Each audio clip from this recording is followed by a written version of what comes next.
Ma'am. Okay, तो good evening everyone. ठीक है, अभी नहीं बताए हैं बहुत से बच्चों को, चलिए कोई बात नहीं, जब आपको पता लगेंगे आप जरूर हमारे साथ शेयर कीजिए। गुड इवनिंग मैम जी। गुड इवनिंग बच्चों। तो जैसा कि आप सभी को पता है, हम यहाँ पर ले रहे हैं ऑनलाइन क्लासेस। किस क्लास के लिए? तो वो है 9th क्लास के लिए। किस सब्जेक्ट की? तो वो है मैथ की। ठीक है, तो अभी हमने किया था सेट एग्जाम के लिए क्लासेस लगाई थी, रिवीजन क्लासेस। उससे पहले हम पढ़ रहे थे अपना सेकंड चैप्टर जिसका नाम है बहुपद। ठीक है, इसमें हमने जो है वो पिछले क्लास में जो टॉपिक पढ़ा था वो हमने पढ़ा था कि किसी समीकरण को जो है वो कैसे हल किया जाता है, और उसकी जो विधि थी वो थी पक्षांतरण विधि। ठीक है, तो पहले एक क्वेश्चन कर लेते हैं फटाफट से, जिससे मुझे ये पता लग जाएगा कि कितने बच्चों को क्लियर है, कितने बच्चे अभी भी डाउट में हैं, और उसके बाद फिर हम जो है वो आज की क्लास को शुरू करेंगे। तो इसका आंसर आपने देना है पोल में ही, लेकिन एक बार मुझे चेक करने दें। ठीक है, बस 1 मिनट।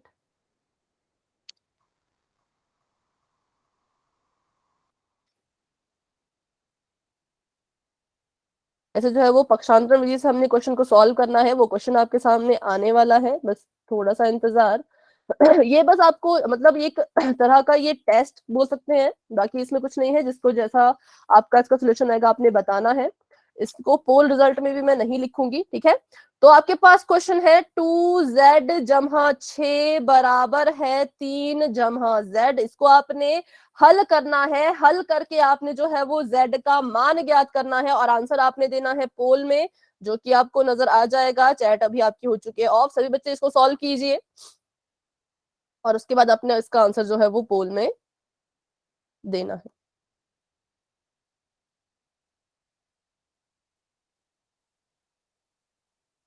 ठीक है,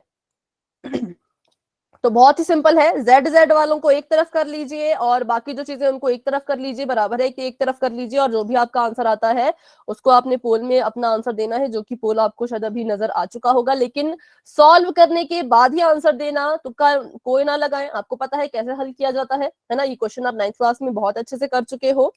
और एक और फिर से मैं बात रिपीट करूं कि ये बस एक रिवीजन क्वेश्चन है। ये आपको एक छोटा सा टेस्ट कह सकते हैं कि कितने बच्चे डाउट में हैं और कितने बच्चों को ये चीज क्लियर है। बस वही जानने के लिए क्वेश्चन है, बाकी इसका और कोई मतलब कि और कोई इसका मतलब नहीं है। ठीक है, तो अभी क्लास में अगर मैं आपको बताऊं तो हमारे पास अभी 31 स्टूडेंट्स हैं, 31 बच्चे क्लास में हैं, जो कि बहुत अच्छी बात है। वेरी गुड सभी बच्चों को, बहुत से बच्चों ने क्लास को ज्वाइन किया है। अभी के लिए सभी बच्चे इसको सॉल्व करके अपना आंसर जो है वो चैट में दे सकते हैं। अभी 6 बच्चों के आंसर आ चुके हैं, 8 बच्चों के आंसर आ चुके हैं। अच्छा, जिन बच्चों ने आंसर दे दिया वो अपना हैंड रेज कर लो। और अगर किसी बच्चे को पोल में आंसर देना नहीं आता, आपको नहीं पता पोल क्या है, कैसे आंसर देना है, तो आप अपना माइक ऑन करके मुझसे पूछो। ठीक है, माइक ऑन करने के लिए आपको माइक दिख रहा है अपनी स्क्रीन पे बना हुआ, इसको ऑन कर सकते हैं आप दबा करके ऐसे। ठीक है, और अपनी बात मुझ तक आप पहुंचा सकते हो। लेकिन ध्यान रखना है कि माइक ऑन करके आपके कारण कोई भी डिस्टरबेंस क्रिएट ना हो। आप बस अपना सवाल मुझसे पूछें, और फिर इसको फटाफट से आपने जो है वो ऑफ कर देना है। चलिए, तो अभी आंसर दे चुके हैं राजोरिया जी के नाम से जो है वो, और शिवम, गोपाल, पूजा, मुस्कान, एक और नाम से पूजा, आनंद, शिवम, नंदिनी, कृष्णा, हेमराज, सूरज कुमार जी के नाम से जो है तनीषा, सोनवीर, ये सभी बच्चे अपना अपना आंसर दे चुके हैं। बाकी बच्चे भी अपना आंसर दे दीजिए। पुनीत, राहुल बेटा आंसर दे दीजिए। राहुल, आकाश, निशु, स्नेहा, और राखी बेटा आंसर दे दो। शिपू बेटा आप भी आंसर दे दीजिए। कुलदीप सिंह जी के नाम से जो है आप भी आंसर दे दीजिए। ठीक है, करीना बेटा आप भी आंसर दे दीजिए। तो अभी मैं देख पा रही हूँ 20 बच्चों के आंसर आ चुके हैं। क्लास में हमारे पास 31 बच्चे हैं, अभी 21 बच्चों के आंसर आ चुके हैं। वेरी गुड, बहुत अच्छे। 10 बच्चे अभी भी रहते हैं, तो सभी अपना अपना आंसर दे दीजिए। 22 स्टूडेंट्स के आंसर आ चुके हैं। Very good. जैसा भी आपको आता है, जैसे भी आपको लगता है कि इसका आंसर होना चाहिए, वैसे आप इसका आंसर दे दीजिए। ठीक है, चलिए 23 स्टूडेंट्स के आंसर आ चुके हैं। बहुत बढ़िया, बहुत अच्छे। अभी 32 बच्चे क्लास में हैं। 9 बच्चे अभी भी रहते हैं, तो जिन 9 बच्चों ने अभी तक आंसर नहीं किया है प्लीज अपना आंसर कर दें। ठीक है, अभी 24 बच्चों के आंसर आ चुके हैं। 25 बच्चों के आंसर आ चुके हैं। वेरी गुड, बहुत अच्छे। ठीक है, तो अभी हम कर लेते हैं 10 सेकंड का वेट। जिन बच्चों ने अभी तक आंसर नहीं किया वो प्लीज अपना आंसर जो है वो पोल सेक्शन में जा करके कर दे, ठीक है। 10, 9, 8, 7, 6, 5, 4, 3, 2, 28 बच्चों के आंसर आ चुके हैं। 32-33 बच्चे क्लास में हैं, तो बच्चों आंसर दे दीजिए।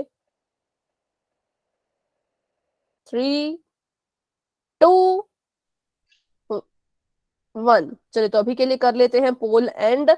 और एक और तरीका अब हमने निकाला है, आंसर कितने बच्चों का सही है यही तो नहीं पता होगा, लेकिन किस किस ने किस किस को आंसर दिया है, नंबर कितने बच्चों ने किस ऑप्शन को चुना है वो हम देख सकते हैं। तो अभी आप अपने पोल वाले सेक्शन पे ही रहे, जहां पर आप सभी ने आंसर दिया है वहीं पर रहो और देखो क्या आपको दिख रहा है कि कितने बच्चों ने किस ऑप्शन को चुना था। अगर दिख रहा है तो वाई टाइप कर दीजिए। बताइए ऑप्शन नंबर ए, कितने बच्चों ने ऑप्शन नंबर ए को सिलेक्ट किया था? ऑप्शन नंबर ए को कितने बच्चों ने लिखा है? 9 ने, ठीक है। और सबसे ज्यादा जो है वो ऑप्शन नंबर डी को बच्चों ने चुना है। तो देखते हैं ए और डी में, क्योंकि इन्हीं में जो है वो ज्यादा दिख रहा है मुझे कि बच्चों ने चूज किया है। तो देखते हैं इन दोनों में से कोई एक सही है या दोनों ही कहीं गलत तो नहीं है ना। तो करते हैं सॉल्व, बिल्कुल सिंपल क्वेश्चन है। अभी क्या करना होता है हमने, तो ध्यान से देखिए। अब यहाँ पर हम इसको सीखने जा रहे हैं। अभी जिसका सही हुआ, जिसका, बेटा माइक ऑफ रखें, माइक अभी के लिए ऑफ रखें, ठीक है। तो अभी के लिए देखो, जिसका भी सही है जिसका भी गलत है कोई बात नहीं। जिनको भी डाउट है वो यहाँ पर सीखेंगे, क्योंकि अब हम इसको सीखना शुरू कर रहे हैं। नेक्स्ट क्वेश्चन में कोशिश कीजिएगा कि उत्तर आपका गलत ना हो, और जो भी डाउट आपके होंगे वो आपने बच्चों मुझसे पूछने हैं, ठीक है। तो जब भी हमें ऐसा कोई क्वेश्चन दिखता है जिसमें दोनों ही तरफ चर है, यहाँ पर भी चर है यहाँ पर भी चर है, ठीक है, दोनों जगह चर है, तो हम ये कोशिश करते हैं कि इन दोनों को हम एक तरफ ही लिखें। क्या करें? इन दोनों को हम एक तरफ लिखें। तो अब आपकी मर्जी है, आप अगर इसको उस तरफ ले जाना चाहते हो तो वैसा भी ठीक है। अगर आप अगर आप 2z को बराबर है कि उस पार ले जाना चाहते हो तो भी ठीक है। अगर आप z को बराबर है कि इस तरफ या फिर लेफ्ट हैंड साइड की तरफ लाना चाहते हो तो भी ठीक है, ठीक है। चलिए, तो मैं क्या करती हूँ, मैं जो हूँ इसको यहाँ से उठा के उधर भेज देती हूँ। तो यहाँ पर 2z को मैंने वहां भेज दिया, तो कितना रह गया? ये तो वहां जा रहा है, तो कौन बच गया? यहाँ पर बच गया 6। 6 को मैंने ऐसे कैसे लिख दिया? 6 के बिल्कुल बाद बराबर है का निशान है, तो बराबर है आपने लगाना है। और मैंने कहा था कि बराबर है के साथ जो होता है बच्चों, उसको आप नहीं बदल सकते। इस बराबर है के साथ में 3 है तो 3 ही रहेगा। आप 2z यहाँ पर नहीं लिख सकते, ठीक है। कुछ बच्चे क्या करते हैं, जिस नंबर को यहां से उठा के दूसरी तरफ ले जाते हैं उसे बराबर है के साथ में लिख लेते हैं। तो ऐसा नहीं करना है। बराबर है के साथ में पहले से जो नंबर लिखा गया है वही उसके साथ आपने लिखना है। कौन था इसके साथ? 3 है, तो 3 का 3 लिखेंगे। और प्लस का z है तो प्लस का z ऐसे कैसा लिखेंगे, ये हमने जो है वो पूरा यहाँ से कॉपी करके यहाँ पे इसको लिख दिया, ठीक है। अब किसको हमने शिफ्ट किया, तो इस चीज को हमने यहां से यहां को भेजना है। तो कैसे भेजेंगे? यहाँ पर तो 2z क्या कर रहा है हमें नहीं पता, तो ध्यान से देखिए इस 2z के पास कौन सा चिन्ह है या कौन सा साइन है, बताएं। इसके पास जमा का निशान है या इसके पास माइनस का निशान है? इसका मैम प्लस। यहाँ देखिएगा, 2z के पहले जो होगा उसको हम कहते हैं उसका चिन्ह। तो देखो यहाँ पर कोई चिन्ह नहीं था, हमें पता है कि जिसके पास कोई नहीं होता उसके पास प्लस होता है। तो अगर ये यहाँ पर प्लस के चिन्ह के साथ है तो बराबर है कि उस पार ये किस चिन्ह को लेके जाएगा? Ma'am minus. तो ये बन जाएगा यहाँ पर आकर के माइनस का 2z, ठीक है। अब 6 का 6 ऐसे कैसा लिखो, बराबर है 3 का 3 ऐसे कैसा। अब हमें पता है कि z वाली जो पद है वो समान पद है, इनको हम आपस में जमा और घटा कर सकते हैं ना। इनको हम जोड़ भी सकते हैं, घटा भी सकते हैं आपस में। तो पहले तो ये चेक करो कि इनको हम जोड़ें या घटा दें। अगर मैं इसको ध्यान से देखूं तो इनको मैं जोड़ूं या इनको मैं घटा दूं? माइनस करना है इसको, plus minus minus. Plus minus minus होता है, तो इसलिए हम इन दोनों को आपस में माइनस कर देंगे। तो 2z में से जब आप एक z को माइनस कर दोगे तो कितना आएगा? 2 2z। आपके पास 2z है, 2 में से आपने क्या किया, एक z को आपने माइनस कर दिया, तो कितने z बचे? एक एक ही z, ठीक है, तो यहाँ पर भी एक ही z बचेगा। ये प्लस का है और ये माइनस का है, तो कौन सा साइन आएगा इन दोनों में, बड़ा कौन है? Ma'am minus. 2z बड़ा है, 2z बड़ा है, 2z के पास माइनस का साइन है, तो यहाँ पर भी माइनस ही आएगा, ठीक है। अब हमने क्या करना है, तो अब हमने यहाँ पर z की वैल्यू को निकालना है, तो z को कैसे हम निकालेंगे? z को अकेला छोड़ो, z के साथ माइनस का चिन्ह है तो ये इसके साथ में ही रखना है। ये थोड़ा सा मतलब मैंने इस क्वेश्चन को दूसरी तरह से किया है इसलिए ये ऐसा बन रहा है, बाकी इसका सिंपल तरीका क्या है वो भी मैं आपको बताऊंगी, लेकिन ये वाला केस भी आपको बच्चों आना चाहिए, ठीक है, इसलिए इसको ध्यान से सीखिए कि क्या होता है। जब हम अपने चर को अकेला छोड़ते हैं तो अक्सर हमारा चर बिना किसी चिन्ह के, या तो वो x होगा, है ना, जमा का, या तो a होगा, या तो b होगा, या तो y होगा, लेकिन हमेशा ही वो अकेला रहता है, उसके साथ कोई भी चिन्ह आपने नहीं देखा होगा। पर यहाँ पर देखिए तो कैसा केस आपके सामने आ चुका है, जहां पर हमारे चर के साथ माइनस का चिन्ह है, क्योंकि ये चिन्ह z का है इसलिए ये z के साथ ही रहेगा। ऐसा ना सोचे कि ये चिन्ह 3 का है, ठीक है, ये किसका साइन है, तो ये z का साइन है, ये z के साथ ही रहेगा। अब हमने z को अकेला छोड़ना है, तो कौन है जो बराबर है कि उस पार जाना चाहिए, बताइए। मैम 6। 6 तो बेटा पहले से देखिए उस पार बैठा है ना, 3। 3 z के साथ जो है वो 3 है, 3 इसको अकेला नहीं छोड़ रहा, तो हमें 3 को उस पार भेजना है, तो ये बराबर है कैसा कैसा। इस वाले केस में थोड़ा सा उल्टा हो जाएगा, 6 यहाँ पे लिखा जाएगा और माइनस का 3 ऐसे, ठीक है। चलो या फिर इसको ऐसे लिख लो, 6 का 6 यहाँ पर बराबर है के साथ ही, और ये 3 जब उस पार जाएगा तो किस चिन्ह को लेके जाएगा, प्लस के या माइनस के? माइनस के। माइनस। क्यों? क्योंकि देखिए यहाँ पर इसके पास जो है वो प्लस का साइन है, ये मैं कह रही हूँ थोड़े से अलग सा हम यहाँ पे सीख रहे हैं, ये दूसरा सिंपल वाला क्वेश्चन नहीं, थोड़ा सा अलग करके मैं आपको बता रही हूँ, क्योंकि ऐसे क्वेश्चन आपको 9th क्लास में या 10th क्लास में जरूर देखने को मिलेंगे, ठीक है।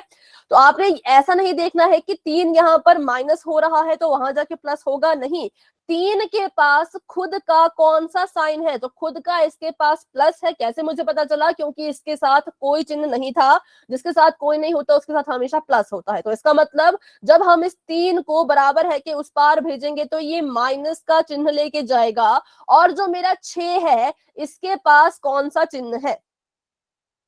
Ma'am plus.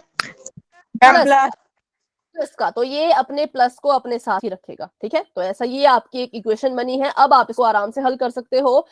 3 और 6 को हमने माइनस करना है, क्यों? क्योंकि ये दोनों जो है वो प्लस माइनस क्या होता है, माइनस होता है, तो इनको माइनस करके आ जाएगा 3 ही। 3 और 6 में बड़ा कौन है? बड़ा 6 है, तो प्लस का ही रहेगा, और बराबर है माइनस का z। अब देखो, जब हमने अपनी चर की वैल्यू को निकालना होता है तो हम कभी नहीं चाहते कि उसके साथ माइनस का साइन रहे, ठीक है, तो हम क्या करते हैं, हम इस माइनस के चिन्ह को भी उधर भेज देते हैं और ये इस 3 के साथ लग जाता है, ठीक है। तो यहाँ पर क्या हो जाएगा, माइनस का 3 बराबर है z। ऐसा क्यों हुआ? क्योंकि हम नहीं चाहते कि हमारे चर के साथ कभी भी माइनस रहे, तो हम इस चिन्ह को जो है वो उस पार भेज सकते हैं, ये शॉर्टकट है। अगर लॉन्ग कट में जाना चाहो, मैम जी, हाँ जी बेटा, मेरा सही है। मेरा सही है। ठीक है, अभी अभी बेटा अभी आप चेक कर लीजिएगा, ठीक है। अभी देखो कैसे यहाँ पे ये माइनस उधर चला गया, क्योंकि हमने एक विधि पढ़ी थी बहुत पहले, कौन सी थी वो, अंक गणित कुछ ऐसी विधि थी, है ना। उसमें क्या होता था कि जिस चीज को हटाना है उसी चीज से गुणा करते थे। जैसे मान लो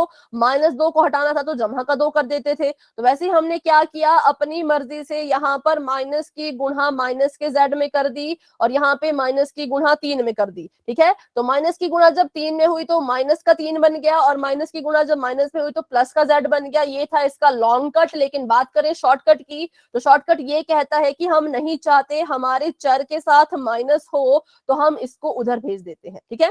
तो ये था इसका अलग तरीका। बिल्कुल सिंपल तरीका अगर आपको मैं बताऊं, जैसे आपने किया होगा उसको भी एक बार सीख लेते हैं, वो बिल्कुल ही, वो तो बहुत छोटा है। चलो, तो ये था यहाँ पर हमारे पास 2z प्लस 6 बराबर है 3 जमा z। तो आपने क्या किया होगा, 2z का आपने 2z ही लिखा, और इस z को आप यहां लाए होंगे, है ना। तो जब ये वाला z बराबर है कि इस तरफ आएगा तो माइनस बन के आएगा, माइनस का z बन गया। और पहले से यहाँ पर कौन कौन है, तो 2z पहले से है और प्लस का 6 भी पहले से है, तो उसको हमने ऐसे लिख दिया, ठीक है। और बराबर है कि उस पर देखो ये तो वहां जा चुका है, कौन बच गया, सिर्फ 3 बच गया। अब इसको सॉल्व करो, 2z में से एक z को माइनस कर दिया तो एक ही z आएगा, +6 का +6 बराबर है 3। z को अकेला छोड़ना है तो 6 को हमें उस तरफ भेजना होगा, बराबर है के साथ कौन है, बराबर है के बिल्कुल साथ में 3 है, तो 3 ही रहेगा। 6 जो है इसके बाद लिखा जाएगा, 6 भी लिख दिया। 6 यहाँ पर जमा का था, जमा हो रहा था, तो वहां जाके माइनस हो जाएगा। और अगर इसको हम माइनस करें तो z का z और 6 में से 3 को माइनस करो तो उत्तर तो 3 ही आएगा, लेकिन साइन की बात करें तो 3 और 6 में 6 बड़ा है, 6 के पास माइनस का साइन है, तो यहाँ पर भी माइनस ही आएगा। तो हमारा आंसर आ चुका है z बराबर है -3, जो कि कौन सा ऑप्शन है, जो कि है ऑप्शन नंबर डी, ठीक है। हाँ, तो कितने बच्चों का ये सही था, अगर हम देखें तो कितने बच्चों ने इसको चुना था, तो शायद 10 बच्चों ने, ठीक है। तो अभी बढ़ते हैं आगे और करते हैं ऐसी बहुत से क्वेश्चन। ये तो बस आपका एक रिवीजन टेस्ट था, मैंने कहा इसको पोल के रिजल्ट में भी मैं नहीं गिनूंगी क्योंकि इसको हमने अभी सीखा नहीं था, लेकिन अब ऐसे क्वेश्चन हम सीखने वाले हैं और अब जो नेक्स्ट क्वेश्चन आएगा वो आपके पोल के रिजल्ट का एक हिस्सा होगा। तो वो थोड़ा सा लंबा क्वेश्चन है, तो उसको आप पहले सॉल्व करना सीखते हैं। कैसे सॉल्व करेंगे, यहाँ मैंने लिख दिया 3x + 11/9 इज इक्वल टू 21/9, ठीक है। तो आपको लग रहा होगा कि देखने में तो बहुत ही अजीब सा है, यहाँ पे तो ये बटे वाली चीजें आ गई। तो डरना किसी भी क्वेश्चन से नहीं है, कोई भी क्वेश्चन अगर आपको दिखता है उससे कभी भी ना डरें, बस अपने स्टेप्स को फॉलो करो। आपको पता है कि हमने यहाँ पर x का मान ज्ञात करना है। x का मान ज्ञात करने के लिए सबसे पहली चीज जो करनी होती है, इस x को किसी तरह से हमने अकेला छोड़ना है, ठीक है। तो कौन कौन है जो x को अकेला नहीं छोड़ रहे, एक तो ये वाली चीज और एक ये वाली चीज। फिर मैंने कहा था कि इनको हम बारी बारी बराबर है कि उस तरफ भेजेंगे। तो सबसे पहले किसको भेजा जाता है, जो x के पास होता है या x से दूर होता है? 3 को मैम, 3 को भेजेंगे। 11 बच्चों को मैम जी। तो x से दूर होगा उसको हम पहले ही दूर करेंगे। देखो 3 और x तो बिल्कुल साथ में बिल्कुल भाई भाई बन के बैठे हुए हैं, कौन इनसे दूर है, तो इनसे दूर ये है 11/9, है ना। अगर हम बात करें कि x के दूर कौन है, 3 ज्यादा दूर है या 11/9 ज्यादा दूर है, तो ये वाला ज्यादा दूर पाया जाएगा। जो पास है उसको बाद में भेजते हैं, जो दूर है उसको पहले भेजते हैं। तो 3x को हमने 3x करके ऐसे लिख दिया क्योंकि ये दोनों ऐसे बिल्कुल साथ में भाई भाई बन के बैठे हुए थे। इनसे दूर था 11/9, तो इसको हमने पहले सोचा कि इसको ही पहले उधर भेज देते हैं। तो बराबर है का बराबर है आएगा। अब मुझे बताइए बराबर है के बाद मैं क्या लिखूं, 11/9 या 21/9? मैम 21/9। ठीक है, बिल्कुल नहीं बेटा, 11/9 नहीं आएगा, क्योंकि देखिए इसके पीछे क्या शॉर्टकट, आप इसको एक ट्रिक मान के चलो, ठीक है। और ये बहुत जरूरी है कि बराबर है के साथ पहले से जो बैठा हुआ है उसको हम उसके साथ में ही लिखेंगे। देखो अब 21/9 तो अपनी जगह नहीं बदल रहा है ना, 21/9 तो अपनी जगह बैठा हुआ है। कौन है जो अपनी जगह को बदल रहा है, तो वो है ये 11/9। तो ये एडजस्ट करेगा, इसको एडजस्ट करना पड़ेगा, इसको पीछे जाना पड़ेगा। 21/9 ने तो कुछ भी नहीं किया, वो तो ना किसी की जगह बदल रहा, ना एक्स के साथ बैठा हुआ है, वो तो एक्स से भी दूर है और कुछ भी नहीं कर रहा है, तो उसकी जगह को हम बिल्कुल नहीं छेड़ेंगे। वो बराबर है के बिल्कुल साथ लिखा गया है, तो वो बराबर है के साथ में ही लिखा जाएगा, ठीक है। कौन उस पार से आ रहा है, तो 11/9 आ रहा है, तो वो चला जाएगा इसके बिल्कुल बाद में। और कौन सा चिन्ह लेके आएगा, तो ये आप मुझे बताएं। माइनस का, ठीक है, क्योंकि यहाँ पर ये x के साथ वैसे देखा जाए तो जमा हो रहा था, तो वहां पर क्या करेगा, ये माइनस का हो जाएगा। या यूं कहें यहाँ पर इसके साथ जमा का निशान है, तो वहां पर ये माइनस का निशान लेके जाएगा, क्योंकि हमें पता है जमा को उस पार भेजो तो माइनस बन जाता है, माइनस को उस पार भेजो तो जमा बन जाता है, गुणा को उस पार भेजो तो भाग बन जाता है, और भाग को उस पार भेजो तो वो गुणा बन जाता है, ठीक है। अब देखिए, अब आपको पता है कि ये तो इसको तो हम ऐसे कैसे लिखेंगे, अभी 3x का 3x। आपको पता है कि कैसे जो है इसको हल किया जाता है, तो बताइए। जब हमने पढ़ा था कि भिन्नों को कैसे माइनस किया जाए, कैसे जोड़ा जाए, तो सबसे पहली चीज हम क्या देखते थे, हम देखते थे, क्या देखते थे बेटा, हाँ, बॉड मास तो ठीक है, लेकिन जब हम भिन्नों की बात करते हैं तो हम सबसे पहली चीज ये देखते हैं कि क्या उनके हर बराबर है। देखो, क्या इनके हर बराबर है? Yes ma'am. ठीक है, तो अगर इनके हर बराबर होते हैं तो हम कुछ भी नहीं करेंगे। अगर इनके हर अलग अलग होते तो हमें पहले हरों को बराबर करना पड़ेगा, ठीक है। लेकिन ये तो पहले से ही बराबर है, तो बस अपने हर को यहाँ पर एक बार लिख लो, क्योंकि देखो यहाँ पे 2 बार 9 लिखा गया है, 2 बार ना लिख के इसको बस एक बार लिखेंगे, और बिल्कुल क्रम में इसको लिखा जाएगा, बिल्कुल ऑर्डर में, ठीक है। यहाँ पर आप अपनी मर्जी से ऐसा नहीं कर सकते कि इसको 11/11 - 21 लिख लिया, नहीं। जो चीज पहले लिखी गई है, 21 पहले लिखा गया है तो आप भी 21 ही लिखेंगे, ठीक है। यहाँ पर 21 ही लिखेंगे, फिर माइनस का साइन है तो माइनस ही लिखेंगे, फिर 11 है तो 11 ही लिखेंगे। तो ये है इसको लिखने का बिल्कुल सही तरीका, ठीक है। अब इसको सॉल्व कीजिए, तो बताइए 21 में से 11 माइनस करोगे कितना आएगा? 10। ठीक है, 3x बराबर है 10/9, ये हमारे पास बन चुका है। अब देखो, अब हमने अभी भी हमारा क्वेश्चन पूरा नहीं हुआ, अभी हमने इस x को भी तो अकेला छोड़ना है। अभी इसके साथ 3 है, तो 3x के साथ क्या कर रहा है बताइए? जमा, गुणा, भाग या माइनस? Ma'am plus. प्लस नहीं करा बेटा, सॉरी मैम, गुना कर रहे हैं। प्लस नहीं, गुणा, ठीक है। क्या कर रहा है ये? गुणा। तो x को अकेला छोड़ दो, x के साथ 3 यहाँ पर गुणा कर रहा है, तो वहां जाके ये क्या करेगा? भाग भाग, ठीक है। तो ऐसे भाग का निशान लगा के 3 लिख लो, या फिर एक और मैंने कहा था कि इसके लिए भी आप शॉर्ट ट्रिक अपना सकते हो कि यहाँ पर जो हमारा 3 है वो अंश में बैठा है। देखो, एक होता है हमारा अंश, दूसरा होता है हमारा 1 ठीक है हर। यहाँ देखो, तो यहाँ पर जो 3 है वो अंश में है, क्यों? क्योंकि हमें दिख रहा है इसके हर में 1 है, दिख नहीं रहा पर हमें ये मालूम होता है कि इसके हर में कौन है? 1 है, ठीक है। तो यहाँ पर 3 अंश में बैठा है, तो बराबर है कि उस पार जाकर के कहाँ चला जाएगा? मैम हर में। हर में, ठीक है, हर में। और यहाँ पर आ जाएगा गुणा में 1/3, ऐसे आप इसको लिख सकते हो, ठीक है। अब आप बोलेंगे गुणा कहाँ से आया? तो वो जब आप भाग को खोलते हो तो वो गुणा ही बनता है। जैसे यहाँ पर देखो 10/9 है, तो हम क्या करते थे? जब हमें भिन्नों को भाग करना होता है तो हम क्या करते थे? भाग को बदल देते थे किसमें? किसी को याद है तो बताइए फटाफट से। भाग का चिन्ह किसमें बदल जाएगा? गुणा में। गुणा में। मैम गुणा। और इसका क्या हो जाएगा? दूसरे वाले संख्या का क्या हो जाएगा? कुछ ऐसा होता था, क्या हो जाएगा इसका? व्युत्क्रम। व्युत्क्रम मतलब 3 का उल्टा। अगर ये 3 है तो 3 का व्युत्क्रम हो जाता है 1/3। तो यहाँ पर आ गया 1/3। अब इसको हल कर लो, तो 10 से कम 10, अंश की गुणा अंश में, हर की गुणा हर में, और 9 3 27। तो हमारा उत्तर आ चुका है 10/27, ठीक है। और ये आपस में कट नहीं सकते क्योंकि ये इवन नंबर है, ये ऑड नंबर है, सम विषम है। तो ऐसे इनको किया जाता है हल। अभी देखिए, ये आपका क्वेश्चन था, ऐसे हमने इसको सॉल्व किया। अगर इस क्वेश्चन में कोई भी डाउट है तो आप मुझसे फिर से बच्चों पूछ लें, क्योंकि ये क्वेश्चन बहुत जरूरी है। इसके लिए आपको पता होना चाहिए कि भिन्नों को कैसे जोड़ते हैं, भिन्नों को कैसे घटाते हैं, कैसे गुणा करते हैं, कैसे भाग करते हैं, ये आपको पता होना चाहिए। तब आप इस क्वेश्चन में कभी भी कोई डाउट नहीं रहेगा, ठीक है। तो अभी एक क्वेश्चन देती हूँ मैं आप सभी को। अच्छा, एक बार फिर से बताना है, ठीक है। चलिए एक बार इसको हम फिर से समझ लेते हैं।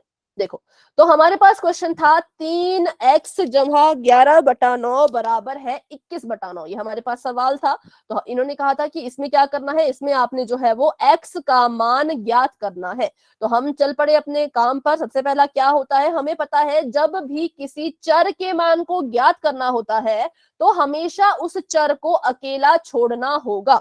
अकेला छोड़ने के लिए क्या करते हैं? जो चीजें उसके साथ में लिखी गई हैं उनको बारी बारी से बराबर है कि उस तरफ भी हम भी उसको भेजते हैं, ठीक है। तो मैंने कहा 3 और x एक दूसरे के साथ बिल्कुल चिपके हुए हैं, बैठे हुए हैं, तो अभी इसको ना छेड़ करके इसको हम बराबर है कि उस पार भेजते हैं। तो जब हमने इसको बराबर है कि उस तरफ भेजा तो हमने देखा 3x का 3x रहेगा, बराबर है के बाद 21/9 था, तो 21/9 ही मैंने यहाँ पर लिख दिया, ठीक है। और उसके बाद मैंने लिख दिया यहाँ पर 11/9, क्योंकि 11/9 बराबर है कि उस तरफ से आया हुआ था, इसलिए इसका जो चिन्ह होगा यहाँ पर अगर जमा का है तो यहाँ पर वो माइनस का बन जाएगा। अगर यहाँ माइनस होता तो यहाँ जमा का बन जाता। ठीक है, एक दूसरे का उल्टा होता है। तो यहाँ पे प्लस था, यहाँ पे ये माइनस बन गया। फिर हमने इसको सॉल्व किया, तो सॉल्व करने के लिए हमें ये पता होना चाहिए था कि भिन्नों को कैसे हल किया जाता है। तो भिन्नों को हल करने के लिए हमें पता है कि अगर उनके हर बराबर हैं तो हम उनको हल कर सकते हैं, लेकिन अगर उनके हर बराबर नहीं होते तो हमें पहले उनके हरों को बराबर करना होगा, फिर ये आपस में हल होंगे। लेकिन यहाँ पे हर पहले से बराबर था तो हमने उसको बस एक ही बार लिखा और अंशों को आपस में घटा दिया। ठीक है, ये होता है हर, ये होता है अंश। हर को एक बार लिखा, अंशों को आपस में घटा दिया। तो उसको घटाने के बाद जो है हमारे पास कुछ इस तरह का सामने आया कि 3x बराबर है 10/9। ठीक है, देखो यहाँ पर फिर से मैं इसको लिखती हूँ क्योंकि शायद यहाँ पे बहुत से बच्चे कंफ्यूज रहे होंगे। 3x बराबर है 10/9। अब हमने देखा कि हमारे पास अभी भी x का मान नहीं आया है, तो हमें यहाँ से x की वैल्यू निकालनी थी। तो x को मैंने छोड़ दिया अकेला। 3 यहाँ पर गुणा हो रहा है तो बराबर है कि उस तरफ जाकर के ये भाग करेगा। और कैसे जो है वो भिन्न एक दूसरे से भाग करते हैं तो ये हमने सीख रखा है बहुत पहले की क्लासेस में। तो x का x, यहाँ पे 10/9 को 10/9 लिखेंगे, भाग को बदल देंगे गुणा में और इसको हम कर देंगे उल्टा। इसको उल्टा क्यों करना है? क्योंकि भाग को हमने उल्टा कर दिया, भाग की हमने गुणा बना दी, तो इसलिए 3 को भी हम उल्टा कर देंगे। 3 का उल्टा अगर किया जाए तो वो 1/3 बन जाता है, तो ये बन गया 1/3। ठीक है, ये क्या है? तो ये भिन्नों को भाग करने का तरीका है। ये आपका कोई और यहाँ से कोई रूल बन के नहीं आया, बल्कि ये अलग से हमारा क्वेश्चन सॉल्व हो रहा है जो है कि भिन्नों को कैसे भाग किया जाता है। तो भाग करने के लिए भाग को गुणा में और इसका उल्टा कर दो। 3 का उल्टा हो गया 1/3, मैंने यहाँ लिख दिया है। अब कैसे भिन्नों को गुणा करना है? तो गुणा करने के लिए अंश की गुणा अंश में कर दो, 10 एकम 10, और हर की गुणा हर में कर दो, तो 9 3 27। तो ये हमारा आंसर आ चुका है। ठीक है, तो अभी भी आपको बहुत से डाउट होंगे। ये डाउट कब क्लियर होंगे? जब आप खुद क्वेश्चन को सॉल्व करोगे। तो अभी आप सभी को मैं एक क्वेश्चन देने वाली हूँ। अगर नोटबुक में उतारना है। हाँ जी बेटा, मुझे नोटबुक में लिखना है, इसे इरेज मत करना मैम अभी। अच्छा आपने मतलब कहाँ तक लिख लिया? शुरू से लिख रहे हैं या अभी? थोड़ा सा रह गया। स्क्रीनशॉट ले लो। ठीक है बेटा, कोई बात नहीं, अगर उन्हें लिखना है तो लिखने दे, लिख ले पूरा। जब हो जाएगा तो आप बता देना। ठीक है, चलो। और तब तक मैं एक क्वेश्चन यहाँ लिख लेती हूँ क्योंकि जगह है यहाँ पर। हाँ, जिन बच्चों को नोट करना है वो इसको यहाँ से नोट कर लें, और बाकी बच्चे एक क्वेश्चन करेंगे। 2a माइनस 10/2 बराबर है 16/2। चलिए इसको सॉल्व कीजिए और अपना आंसर मुझे बताइए कि a की वैल्यू जो है वो कितनी आ रही है, a का मान कितना आ रहा है।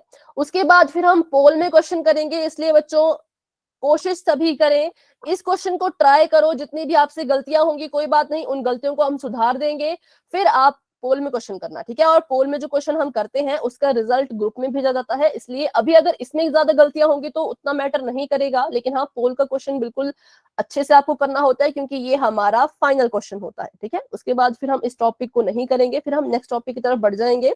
इसलिए ट्राई करो, कोई चीज समझ नहीं आती है तो पूछना है, कोई मिस्टेक होती है तो कोई बात नहीं, उसको हम यहाँ पे सुधारेंगे। चलिए सभी बच्चे कोशिश करें। 2a माइनस 10/2 बराबर है 16/2। जिसका भी आंसर आएगा वो चैट में अपना आंसर लिख सकते हैं। किसी का माइक ऑन है बेटा? माइक भी ऑफ रखें।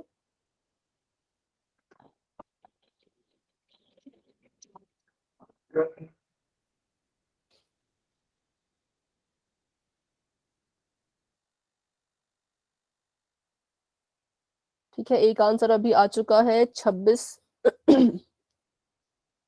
26/4 26 हाँ ठीक है, सभी बच्चे करें, सॉल्व करें, उसके बाद अपना आंसर देना है। ठीक है, अच्छा अभी 26/4 तो आपका आंसर आ चुका है, जो कि शायद हाँ ठीक है, अगर 26/4 आंसर है तो वो तो ठीक है, लेकिन इसको अभी क्या आप और नहीं काट सकते? अगर आप इसको काटना चाहो तो, क्योंकि देखो दोनों ही तो सम संख्याएं हैं, है ना? तो इसका मतलब ये कटेंगी, इसके अंत में भी 6 है और इसके अंत में 2 है, इसका मतलब इनको हम काट सकते हैं, तो काट दो।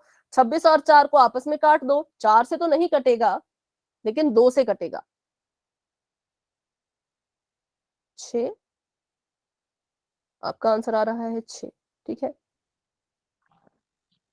आपका आंसर आ रहा है 13/3, ठीक है। मैम काटने के बाद आए। हाँ, काटने के बाद। जी बेटा, वो गलती से सेंड हो गया थे। अच्छा अच्छा, कोई बात नहीं, कोई बात नहीं, अब फिर से अपना आंसर आप लिख सकते हो। देखिए क्लास में भी हमारे पास जो है वो 27 बच्चे हैं, तो 27 स्टूडेंट्स के आंसर मुझे यहाँ पे दिखने चाहिए बच्चों। कोई जल्दी नहीं है, आराम से क्वेश्चन को सॉल्व करो, ठीक है। कोई गलती आपको लग रही है, किसी स्टेप में आप फंस रहे हो कि नहीं यहाँ से मुझे समझ नहीं आया, या फिर आपका आंसर जो है 26/4, अगर आपका आंसर 26/4 या 13/3 नहीं आ रहा तो भी आप मुझसे पूछिए, ठीक है। पर सॉल्व करने के बाद, सॉल्व करो पहले खुद से और उसके बाद। मैम एक बार नोटबुक देख लो। और बेटा बहुत से बच्चे क्लास में ऐसे, फिर बहुत टाइम लग जाएगा नोटबुक देखने में, फिर देखो सभी बच्चों की नोटबुक चेक करनी पड़ेगी, इसलिए अभी नोटबुक रहने देते हैं। पोल के क्वेश्चन में मैं जरूर चेक करूंगी, ठीक है, जब हम पोल का क्वेश्चन करेंगे, पर अभी के लिए नोटबुक रहने देते हैं। अभी आप चैट में ही लिख लो, ठीक है। चलिए, तो बहुत से बच्चों के आंसर आ चुके हैं, तो मैं भी इसको सॉल्व करना शुरू कर लेती हूँ। अभी भी किसी बच्चे का कोई डाउट अगर होगा तो उम्मीद है कि इस क्वेश्चन में वो सॉल्व हो जाए, ठीक है। तो यहाँ पर हमें दिया है 2a माइनस 10/2 बराबर है 16/2। इसको हमने सॉल्व करना है। सॉल्व करने के लिए हमें पता है कि a को अकेला छोड़ना है, तो सबसे पहले मैं किसे उस पार भेजूं, तो मैंने देखा कि ये थोड़ा सा दूर है, तो इसको हम बराबर है कि उस तरफ भेज देते हैं। तो 2a का 2a लिख लिया, बराबर है का निशान लगा लिया। बताइए बराबर है के बाद मैं क्या लिखूं? 16/6। 16/2, ठीक है। 16/2। क्योंकि ये वाली चीज पहले लिखनी होती है, मैं आपको बार बार समझा रही हूँ, याद रखिए कि बराबर है के साथ जो लिखा है वही उसके साथ आपने लिखना है। तो 16/2 लिख लिया।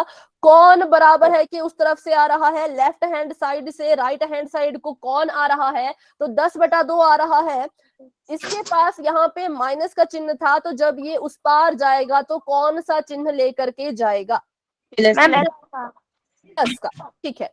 तो 2a का 2a ही रहेगा, बराबर है 16 में 10 जोड़े कितने आए? सॉरी ऐसे नहीं, ऐसा नहीं कर। अभी देखो बेटा, किसी का माइक, गोपाल का माइक ऑफ रखें अभी, अगर आप कुछ कह रहे हैं तो कहें, नहीं तो माइक ऑफ रखें, ठीक है। अब देखिए हमने भिन्नों को जोड़ना है, कैसे जोड़ेंगे, तो हमें पता है कि इसके जो हर हैं वो, उनको देखो क्या ये बराबर है, हाँ ये दोनों हर बराबर थे, तो हमने क्या किया, हर को सिर्फ एक बार लिखा और अंशों को आपस में जोड़ दिया, ठीक है। क्योंकि ये रूल है, ये हम अपनी मर्जी से नहीं कर रहे, ये नियम है। कौन सा नियम? भिन्नों को जोड़ने का नियम, कि हर अगर बराबर है तो उसको एक बार लिखो और अंशों को आपस में जोड़ दो। 2a का 2a यहाँ रहेगा, 16 में 10 जोड़ दिए तो आ गया 26 और बटे में आ गया 2, ठीक है। अब हम क्या करेंगे, तो अब यहां से हम निकाल देंगे a की वैल्यू। a को अकेला छोड़ना है, 2 इसके साथ गुणा कर रहा है, तो 2 उस तरफ जाके क्या करेगा, तो भाग करेगा, ठीक है। 10/2 ऐसे का ऐसा, और यहाँ पे ये गुणा कर रहा था, वहां जाके करेगा ये भाग। और कैसे भिन्न आपस में भाग करते हैं, तो अभी अभी हमने सीखा कि पहली संख्या ऐसी की ऐसी रहेगी, भाग को हम बदल देंगे गुणा के निशान में, और इस संख्या का हम कर देंगे व्युत्क्रम, या फिर यूं कहे तो उल्टा, ठीक है। या इसको आप व्युत्क्रम भी कह सकते हो, या फिर इसको आप उल्टा करना भी कह सकते हो। तो 2 का उल्टा क्या हो जाएगा, 2 का उल्टा हो जाता है 1/2, तो यहाँ पर आ गया 1/2, और उत्तर हमारे पास आ चुका है 26/4, क्योंकि 26 से कम 26, 2 दूनी 4, ये हमारे पास आंसर आ चुका है। और मैंने कहा कि इनको हम आपस में अभी भी काट सकते हैं, कट कर सकते हैं, तो कट कर दीजिए। 2 दूनी 4, 13 दूनी 26, 13/3 किसका आया था? 3 वो तो गलत है बेटो, वो गलत है, वो सही आंसर नहीं है। मैम मेरा 13/2 ही आया था, पर गलती से 3 हो गया था। ठीक है, कोई बात नहीं, 13 नहीं आएगा, कोई बात नहीं बेटा याचिका, ठीक है। लेट हो गए, कोई बात नहीं, अभी देखते हैं आगे। हाँ 13/2 आएगा, क्योंकि देखो 2 से गुणा भाग किया तो 2 दूनी 4 और 2 एकम 2, 2 3 6, तो आ गया यहाँ पर 13/2। तो बस छोटी छोटी गलतियां ना करना, इसको ध्यान में रखना थोड़ा। अभी हम कर लेते हैं क्वेश्चन पोल में और फिर बढ़ते हैं आगे, ठीक है। तो अभी के लिए क्वेश्चन आने वाला है पोल में, उसमें अच्छे से अपने क्वेश्चन को सॉल्व कीजिएगा क्योंकि उसका रिजल्ट जो है वो आपको ग्रुप में भेजा जाता है। तो अभी के लिए चैट हो चुकी है ऑफ, और देखते हैं हम अपना अगला सवाल। तो नेक्स्ट क्वेश्चन आपके सामने बिल्कुल ही सिंपल है, बहुत ही इजी है। अभी हमने ऐसे 2 क्वेश्चन किए, तो तीसरा क्वेश्चन आपके सामने आ रहा है। क्वेश्चन ये है कि 2y जमा 5/2, ठीक है, ये किसके बराबर है? तो ये बराबर है 37/2 के, 37/2 के। आपने यहाँ पर जो है वो इसका हल ज्ञात करना है। किसी समीकरण का हल ज्ञात करने का क्या मतलब होता है कि उसमें जो चर आपको नजर आ रहा है उसका मान ज्ञात करो। मतलब यहाँ पर आपने y की वैल्यू फाइंड करनी है, y का मान ज्ञात करना है, और आंसर आपने देना है पोल में।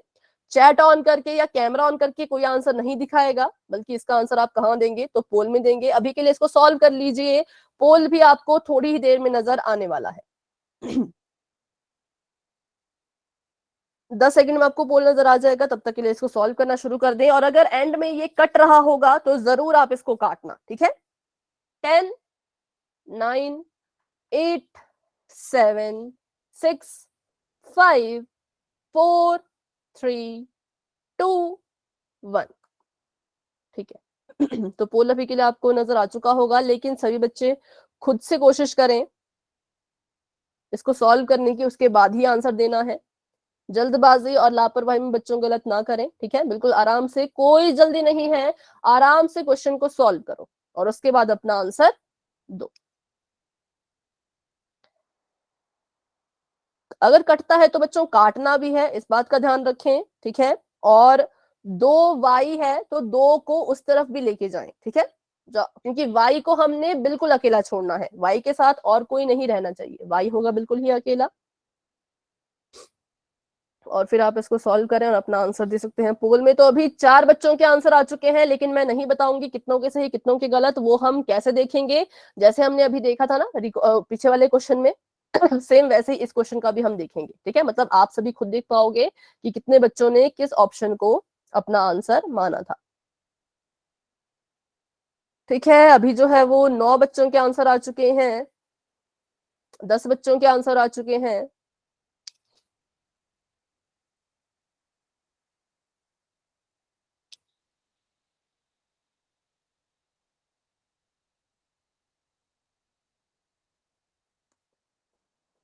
ग्यारह बच्चों के आंसर आ चुके हैं। क्लास में हमारे पास अभी जो है वो 29 स्टूडेंट्स हैं। 29 में से 13 बच्चों के आंसर आ चुके हैं। बाकी बच्चे भी कोशिश करें, बच्चों कोई जल्दी नहीं है, बिल्कुल आराम से अपने क्वेश्चन को सॉल्व करो। एक एक स्टेप जो हमने किया बस वैसे ही करो, है ना। एंड में आपने भिन्नों को कैसे माइनस करना है, जोड़ना है, वो हमने सीख लिया है। भिन्नों को कैसे आपस में भाग करना है वो भी हमने सीख लिया है, तो उसको भी आप यूज करें और उसके बाद ही अपना आंसर दें, ठीक है। तो 15 बच्चों के आंसर आ चुके हैं, बहुत अच्छे। 30 बच्चे क्लास में हैं, 15 बच्चों के आंसर आ चुके हैं, 15 बच्चे अभी भी रहते हैं। तो जिन बच्चों ने आंसर दे दिया है वो तब तक के लिए हैंड रेज कर ले। जिन बच्चों ने भी आंसर दे दिया वो हैंड रेज अपना कर सकते हैं, ठीक है। उदित, सोनवीर, पूजा, राखी, हेमराज, पूजा, शिवम, तनीषा, राजडोरिया जी के नाम से जो है तुषार, सोमवती, सूरज कुमार जी के नाम से जो है नंदिनी, मनोज कुमार जी के नाम शायद शिवम है, और अंजलि पांडे जी के नाम से जो है याचिका, और शिवम कुमार जी के नाम से जो है सचदेव, मीना देवी जी के नाम से जो है, ये सभी बच्चे अपना आंसर दे चुके हैं। बाकी बच्चे भी अपना आंसर दे दीजिए। अगर आंसर दे दिया है तो हैंड रेज कर लो, ठीक है। मुस्कान ने भी आंसर दे दिया है। तो 20 बच्चों के आंसर आ चुके हैं, सॉरी। क्लास में हमारे पास 30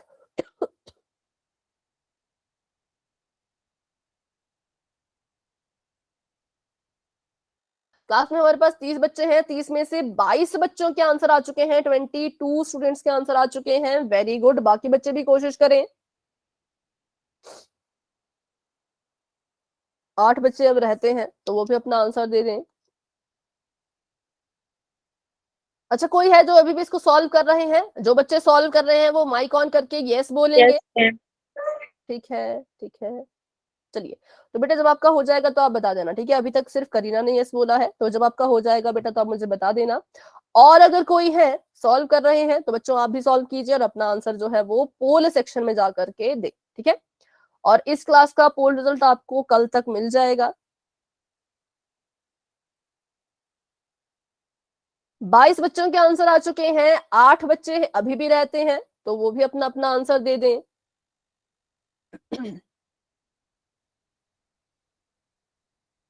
देखते हैं कौन कौन है जिन्होंने अभी तक आंसर नहीं किया। विक्रम कुमार जी के नाम से जो है बेटा अपना आंसर दे दीजिए। और हिमांशु बेटा आपने भी शायद हैंड रेज नहीं किया है, तो आप भी अपना आंसर दे दो। अगर आंसर दे दिया है तो हैंड रेज कर लो। ठीक है, आपने आंसर दे दिया है शायद, ओके। और राहुल, आकाश, निशु, स्नेहा, बच्चों आप भी आंसर दे दीजिए। दे दिया है तो हैंड रेज कर लीजिए। प्रिंस जायसवाल जी के नाम से जो है बेटा आप भी आंसर दे दीजिए। अगर आंसर दे दिया है तो हैंड रेज कर लो। पुनीत बेटा आंसर दे दो। गोपाल आंसर दे दीजिए। और दीपांशु कुमार जी के नाम से जो है बेटा आप भी अपना आंसर दे दीजिए। आंसर दे दिया है तो हैंड रेज कर लीजिए। ठीक है, अभी 26 बच्चों के आंसर आ चुके हैं। वेरी गुड, बहुत अच्छे। 27, 28, 29, 30, सिर्फ 4 ही बच्चे रहते हैं। ठीक है, करीना ने भी आंसर दे दिया है। तो करते हैं 10 सेकंड का वेट। जिन बच्चों ने अभी तक आंसर नहीं दिया प्लीज अपना आंसर पोल सेक्शन में जाकर के दे दें। 10, 9, 8, 7, 6, 5, 4, 3, 2, 1। चलिए, पोल हो चुका है एंड, और रिजल्ट आपको अपनी स्क्रीन पर सभी बच्चों को नजर आ रहा होगा। तो देखिए कितने बच्चों ने किस किस ऑप्शन को चूज किया था। सबसे ज्यादा बच्चों ने किस ऑप्शन को चुना है, तो ये आप मुझे बताइए चैट में। बस इतना ही बताओ, सबसे ज्यादा बच्चों ने किसको चुना है। ठीक है, और उसके बाद डी। बी या फिर डी। ठीक है, चलो। तो सबसे ज्यादा जो फाइट हो रही थी वो ऑप्शन ए में और ऑप्शन डी में हो रही थी। तो देखते हैं इन दोनों में से कौन सही है, या फिर ये दोनों सही हैं भी या नहीं, या क्या पता बी और सी तो कहीं सही नहीं है ना। तो इसका पता हमें लगेगा। मैम डी सही है। ठीक है, इसका पता हमें लगेगा। मैम डी सही आएगा, दम आएगा काट कर। ठीक है, अब इसको सॉल्व करते हैं तभी हमें पता लग पाएगा पूरी तरह से। ठीक है, ध्यान से देखिएगा, जिस बच्चे की जहां पे भी गलती हुई होगी उसको साथ साथ में करेक्ट कर लेना। ठीक है, कि जिस जो भी स्टेप आपका गलत हुआ होगा, कोई बात नहीं, सही गलत बहुत मतलब दूर की बात है, सभी ने की। इसके लिए सभी बच्चों को वेरी गुड। चलिए अभी करते हैं सॉल्व। हिमरत बेटा माइक ऑफ कर दे। ठीक है, 2y का 2y यहाँ लिखेंगे, और यहाँ पर हमने इस y को अकेला छोड़ना है। तो y को अकेला छोड़ने के लिए पहले तो इस चीज को बराबर है कि उस पार भेजो। तो कैसे भेजेंगे अभी हमने सीखा है। बराबर है का निशान लगाएंगे, बराबर है के साथ ये था तो पहले इसको ही लिखा जाएगा 37 या 37/2, और जो बराबर है कि उस पार जिसको हमने भेजा, किसको भेजा, तो 5/2 को हमने उस पार भेजा है, यहां से यहां को। तो ये जाएगा इधर, और कौन सा साइन, कौन सा चिन्ह लेके जाएगा बताएं फटाफट से। माइनस। माइनस का। ठीक है, माइनस का। अब करते हैं इसको माइनस, तो 2y का 2y ही रहेगा। हर इनके बराबर है, इन दोनों के हर हैं 2 2, तो हर को हम एक ही बार लिखेंगे और अंशों को आपस में माइनस कर देंगे। तो जब आपने 37 में से 5 को माइनस किया तो कितना आया, 32। ठीक है, 32/2 आ चुका है। अब हमने क्या करना है, अब हमने y को अकेला छोड़ना है, बिल्कुल। तो y को हमने अकेला छोड़ दिया, 2 इसके साथ गुणा कर रहा है, तो बराबर है कि उस पार जाकर के क्या करेगा, भाग कर देगा। ठीक है, ऐसे भाग का निशान लगा के 2 लिख लो। ठीक है, अब हमने सीखा है कि भाग कैसे किया जाता है, वो भी हमने 2 क्वेश्चन में सीखा पीछे। तो पहली चीज को ऐसे का ऐसा ही लिखेंगे, भाग के निशान का बन जाता है गुणा, और ये वाली जो अंक है या ये वाली जो संख्या है इसका हो जाता है व्युत्क्रम। ये यहाँ पर 2/1 है, इसका व्युत्क्रम करोगे तो ये बन जाएगा 1/2। तो ये बन गया 1/2, और इसको गुणा करें तो कितना आ जाएगा मैम 32 और 4 बट्टे में 4। 4, क्योंकि 32 एकम 32, अंश की गुणा अंश में, 2 दूनी 4, हर की गुणा हर में। अब इनको काटते हैं, चलिए काट के देखते हैं। पहले 2 से कट करते हैं, तो यहाँ पर आ जाएगा 2 दूनी 4, 16, 2 एकम 2, 2 6 12, ठीक है। तो यहाँ पर आ गया हमारे पास 16/2, लेकिन ये अभी भी और ज्यादा कट सकते हैं। कैसे कटेंगे तो देखिए, 2 से 2 कट गया, 2 एकम 2, 2 8 16, ठीक है, 2 8 16। यहाँ पर y की वैल्यू कितनी आ गई, y का मान आ गया 8 के बराबर। तो जिस बच्चे को यहाँ पे डाउट है कि 16 क्यों नहीं आया, 8 क्यों आया, तो अभी के अभी मुझसे पूछे, किसी का भी डाउट हो, क्योंकि देखो बहुत से बच्चों ने ऑप्शन नंबर 1 को टिक किया था। तो अगर कोई डाउट है तो बच्चों पूछ लीजिए, अगर आपको काटने में कोई दिक्कत है तो पूछ लीजिए फटाफट से। चलो एक बार फिर से मैं इसको आप काट के बताती हूँ। देखो ये था 32 और ये था बट्टे में 4, ठीक है। हमने इसको 2 से काटना था, तो कैसे, अगर आपको काटने में दिक्कत होती है तो आप भाग कर लो, ठीक है। अगर आप चाहते हो आपका आंसर गलत ना हो तो आप इसको भाग भी कर सकते थे, लेकिन इसको काटते हैं। बेटा अभी 9 मिनट है, 9 मिनट तक क्लास में ही रहें, क्योंकि हम आगे और क्वेश्चन करने वाले हैं शायद।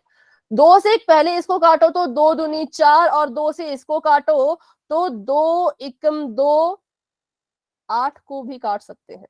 नहीं, 8 को नहीं काट सकते, क्यों नहीं काट सकते मैं आपको बताती हूँ अभी, है ना। अभी पहले इसको देखो, हम जो है यहाँ पर क्या करते हैं, एक एक करके काटते हैं। सबसे पहले मैंने 2 को लिया, 2 से इस 3 को काटना चाहा तो 2 एकम 2, 2 के पहाड़े में 3 नहीं आता, लेकिन 2 के पहाड़े में 2 आता है, इसलिए मैंने यहाँ पे लिखा 2 एकम 2। 3 में से मैं 2 ही काट पाई, कितने बच गए, 1 बच गया, तो वो इसके सिर पे लग जाता है। अब ये बन गया है 12, और इसको भी काट दो तो ये आ जाएगा 2 6 12, ठीक है। चलो, तो ये आ गया 16 और ये आ गया 2। अब इसको हम और काट सकते हैं, तो कैसे काटेंगे, यहाँ पर देखो 2 एकम 2 और 2 8 16।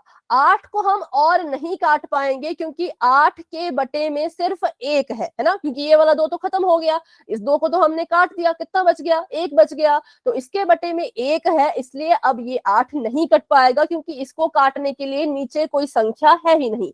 1 से अगर काटना चाहो, 1 एकम 1, 1 को 8 से गुणा करो तो 8, तो फिर भी 8 ही उत्तर आ रहा है, ठीक है। तो अभी बताएं बेटा, अभी आपको समझ आया कि क्यों हम 8 को नहीं काट पाएंगे, या कोई डाउट है तो पूछ लीजिए। क्योंकि नीचे कोई संख्या बची ही नहीं जो इसको काट सके। अगर यहाँ पर 2 बच पाता तो हम इसको काट लेते, लेकिन 2 ही नहीं बचा, 2 तो खत्म हो गया। तो इसका मतलब y की वैल्यू कितनी आ गई, y की वैल्यू आ चुकी है 8। तो it means option number D जो है वो राइट आंसर है, बाकी सभी ऑप्शन जो है वो बिल्कुल गलत। ऑप्शन नंबर डी सही है और ये सभी हैं गलत। अभी बताएं, अगर आपका सही हुआ था तो बहुत अच्छे, लेकिन अगर आपका गलत हुआ था तो कोई बात नहीं। लेकिन अभी भी अगर आपको समझ नहीं आया कि इसका आंसर ऑप्शन नंबर डी क्यों है, तो मुझसे पूछिए बच्चों। अगर समझ आ गया है तो आप वाई टाइप कर सकते हो, कोई डाउट है तो माइक ऑन करके पूछ लीजिए। कोई डाउट अगर अभी भी आपके मन में है तो माइक ऑन करके पूछ लीजिए, अगर कोई डाउट नहीं है तो आप वाई टाइप कर सकते हैं, ठीक है। तो अभी बढ़ते हैं आगे। तो option number D is the right answer. तो अभी हमने सीखा कि कैसे जो है वो किसी समीकरण के हल जो है वो ज्ञात किए जाते हैं। और बढ़ते हैं अपने नेक्स्ट टॉपिक की तरफ, जो है गुणनखंड, और उसमें भी कैसे गुणनखंड, तो सार्व गुणनखंडों की विधि। चलिए थोड़ा सा इसके बारे में सीख लेते हैं ताकि अगली क्लास में इजी रहे, है ना। तो ये आपका एक बीजीय व्यंजक है। हमें पता है बीजीय व्यंजक क्या होते हैं, जिसमें चर हो, अचर हो और संक्रिया हो, दो, इसके पास तीनों चीजें हैं, तो इसको हमने कहा बीजीय व्यंजक, ठीक है। इसके पदों की बात की जाए तो बच्चों ध्यान से सुनिए, जिन बच्चों ने पुरानी क्लासेस नहीं लगाई थी, मान लो मैंने यहाँ पे लिखा है 2xy जमा 9x माइनस 6y, तो इसमें कितने पद हैं? पदों की संख्या अगर मैं आपसे पूछूं तो कितने पद हैं इसमें? क्या कोई बता सकता है? मैम 3 पद है। 3 है, ठीक है। तो हमें कैसे पता चलता है कि इसमें कितने पद हैं? तो बच्चों पदों को अलग अलग किया जाता है, जमा और अलग अलग भागों में बांटा जाता है, प्लस माइनस से पता चलता है। सिर्फ इनसे, प्लस और माइनस ही। बाकी अगर गुणा हो, भाग हो, वो कभी भी पदों को एक दूसरे से अलग नहीं करेगा। कौन पदों को एक दूसरे से अलग करेगा? तो सिर्फ ये जमा का निशान और सिर्फ ये माइनस का निशान। जैसे कि मान लो मैंने यहाँ पर लिखा 9xyz QR, तो इसमें कितने पद हैं? 6। 6 नहीं बेटा, 6 नहीं।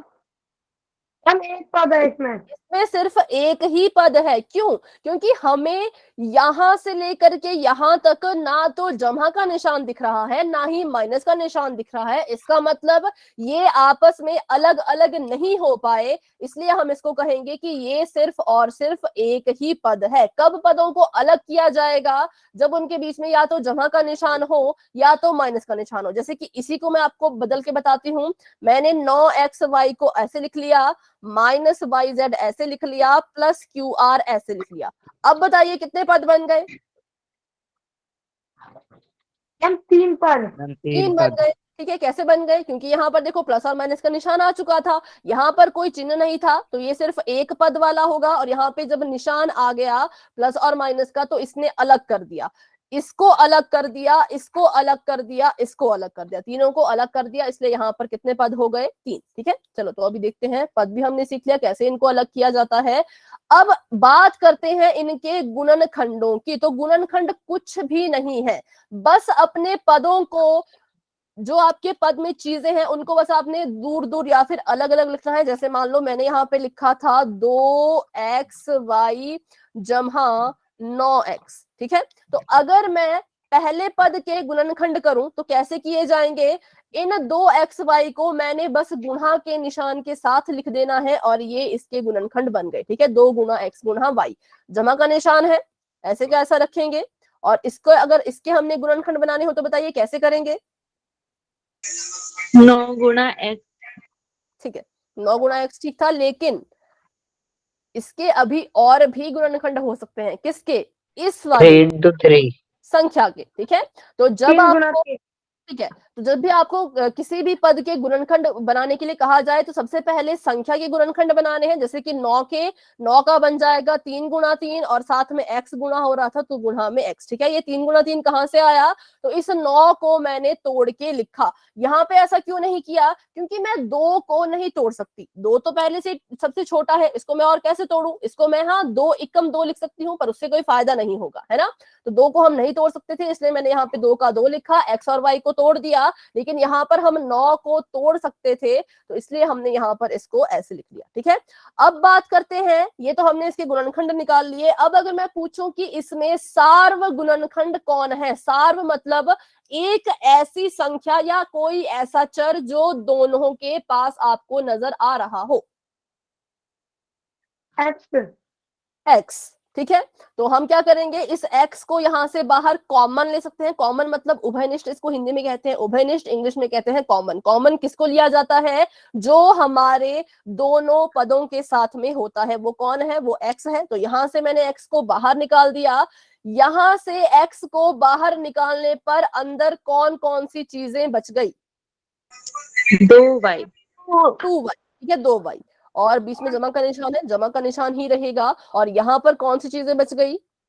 3 नहीं, x तो बाहर निकाल लिया हमने, तो x नहीं रहेगा, 3 गुणा 3। ठीक है, ऐसा आप इसको लिख सकते हो। तो बस यही है, आप हमारे जो है वो सार्व गुणनखंड। इसी के बारे में हम अगली क्लास में और ज्यादा डिटेल में पढ़ेंगे। ठीक है, हाँ, इस एग्जाम्पल के जरिए भी हम बहुत कुछ सीखेंगे, क्या होते हैं सार्व गुणनखंड, कैसे उनको किया जाता है सॉल्व। ठीक है, तो अभी बस इसकी परिभाषा देख लेते हैं। वह गुणनखंड जो सभी पदों में उभयनिष्ठ हो सार्व गुणनखंड कहलाता है। इसकी डेफिनेशन वही कह रही है कि जो गुणनखंड हर एक पद में उपस्थित होगा, वो जो कॉमन जिसको आप ले पाओगे, उसी को सार्व गुणनखंड कहा जाता है। बाकी इसको करेक्ट करते हैं बच्चों की क्लास में। आज की क्लास को लेकर के यही था हमारा टॉपिक। ठीक है, तो अभी अगर आज की क्लास को लेकर के किसी का कोई डाउट है तो मुझसे पूछें, क्लास में बने रहें। लेकिन अगर कोई डाउट नहीं है तो आप क्लास को लेफ्ट कर सकते हैं। Good night and bye bye, मिलते हैं अपनी अगली क्लास में।